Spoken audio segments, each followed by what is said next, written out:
Good evening, everybody. I'm Steve Shamraz. Welcome to the Now Milwaukee. History came alive for a group of high school students in Waukesha County today.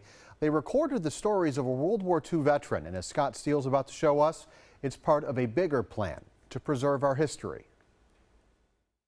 Almost 72 years ago began one of the Pacific Theater's bloodiest battles during World War II. 110,000 U.S. soldiers overwhelming the Japanese forces on Iwo Jima.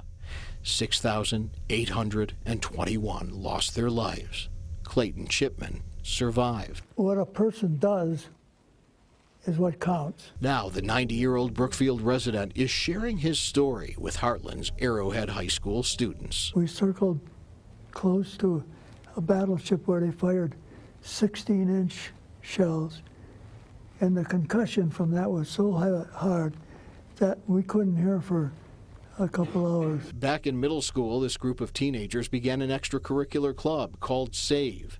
Its sole purpose: honor World War II veterans and Holocaust survivors by recording their stories, preserving a piece of history for future generations. Talking to these people really gets you to understand the heroic acts they've done and what they've went through to keep our country safe. Chipman reaches back into the recesses of his memory with recollections of a time which seem as foreign to many as a different language. There was no place to run.